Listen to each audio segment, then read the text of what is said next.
Hari ini kita akan membahas tentang invasi Italia ke Ethiopia, di mana invasi ini dilakukan Italia sebagai ajang balas dendam.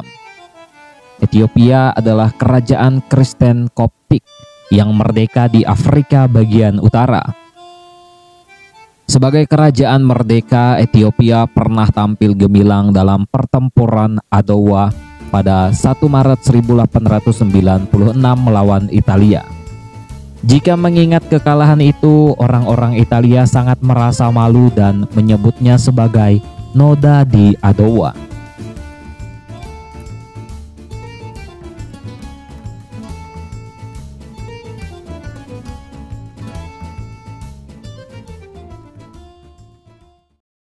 Setelah kemenangan Ethiopia atas Italia pada tahun 1896, Ethiopia diakui istimewa dan penting di mata orang-orang Afrika sebagai satu-satunya yang masih bertahan.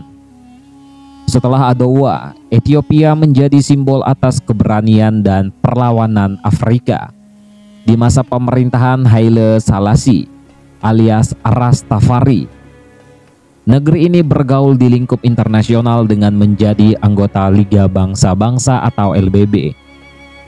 Berkat sokongan Italia pula, Ethiopia bisa menjadi anggota LBB pada tahun 1923. Bahkan ada perjanjian persahabatan antara Italia dan Ethiopia pada tahun 1928. Meski mereka menang dalam pertempuran di tahun 1896, Ethiopia tak pernah memperkuat militer layaknya Italia. Namun setelah Ilduk Benito Mussolini berkuasa, ada gelagat kuat Noda di Adowa itu akan dibalas tuntas. Meski dihantui pengawasan LBB, Italia di bawah Ilduk kian terang-terangan mengkehendaki aneksasi kerajaan merdeka itu. Mussolini punya alasan untuk membenarkan tindakannya itu. Yang pertama adalah masalah perbatasan di Walwal. Di sana tentara Somali berbendera Italia dengan tentara Ethiopia terlibat bentrokan pada Desember 1934. 130 orang tewas dari kedua belah pihak. Meski perjanjian di tahun 1928 antara Italia dan Ethiopia menyatakan permasalahan itu bisa diatasi melalui dalam arbitrase internasional, namun Mussolini ingin mengambil cara militer terhadap negeri kecil yang dulu pernah mengalahkan bangsanya. Awal Desember 1935, orang Italia telah masuk ke Ethiopia sejauh 125 km dan mereka terhenti untuk sementara. Untuk mencapai tujuan akhir Addis Ababa, ibu kota Ethiopia, mereka harus masuk sejauh 640 km melalui daerah liar bergunung-gunung. Mereka membuat jalan untuk mengangkut artileri berat dan peralatan mesin modern. Tantangan alam dan kritik dari LBB membuat Italia terpaksa menunda serangan-serangan berikutnya atas Ethiopia. Jalan bagi Italia dipermudah oleh kenyataan suku-suku di Ethiopia tak semuanya loyal kepada Kaisar Haile Selassie. Suku Azebu Gala menjadi sekutu penting militer Italia pada saat itu. Biasanya mereka hanya bersenjata tombak, juga tanpa alas kaki. Militer Italia memberi mereka senjata api. Pertengahan Januari 1936, setelah membangun jalan dan terlibat pertempuran kecil, pasukan Italia merengsek maju ke Addis Ababa.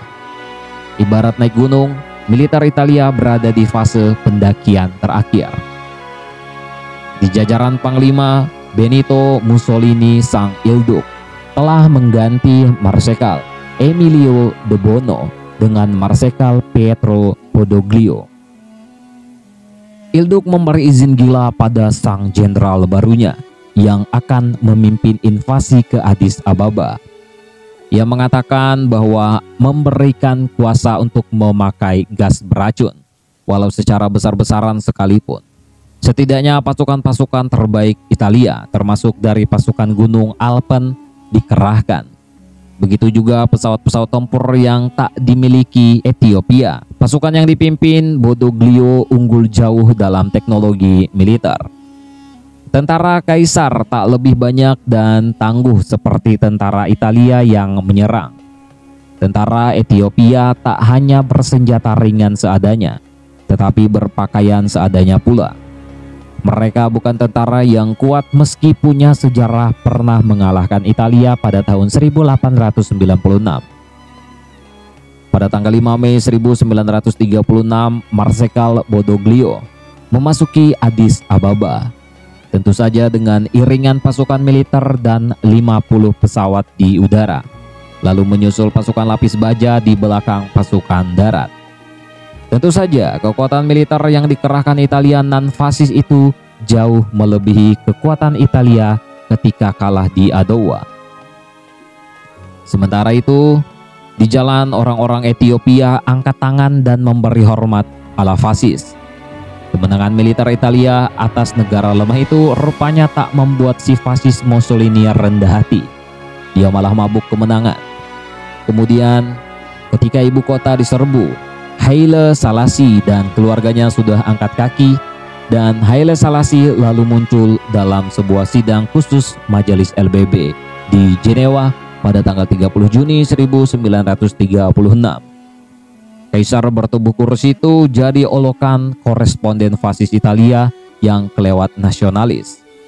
Pidato Selassie terganggu oleh mereka, hingga delegasi Romania ikut terganggu ulah fasis-fasis antek Mussolini itu dan berteriak, "Lemparkan orang-orang biadab itu keluar." LBB tak bisa berbuat banyak untuk menghentikan langkah Italia. Sayup-sayup kritikan dari LBB diacuhkan. Lagi pula tak banyak anggota LBB yang mengetahui Ethiopia dengan baik. Selassie mencoba memperingatkan bahwa berdiam diri sama saja menaruh bom waktu. Pada orang-orang dalam sidang khusus LBB itu, Selassie berkata, "Sekarang kami, besok giliran Anda." Sang kaisar menghabiskan waktu di Inggris ketika tentara Italia menduduki negerinya. Pada akhirnya, sebuah pasukan gabungan pimpinan Kolonel Orde Wingate dalam sebuah komando disebut Gideon Force mendatangi negerinya. Pasukan gabungan itu berisikan orang-orang Sudan, Ethiopia, dan juga Inggris. Tujuan pasukan itu adalah untuk membebaskan Ethiopia. Pada 18 Januari 1941, Haile Selassie ikut menyeberangi perbatasan Sudan Ethiopia di Idla. 2 hari setelahnya dia menemukan loyalisnya dan memasukkannya dalam Gideon Force. Misi pembebasan itu sukses.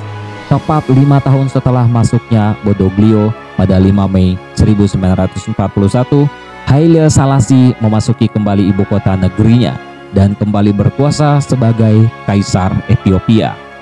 Meski dalam politik global kurang dilirik dunia internasional, kaum yang menyebut diri Rastafari begitu memujanya layaknya anak Tuhan.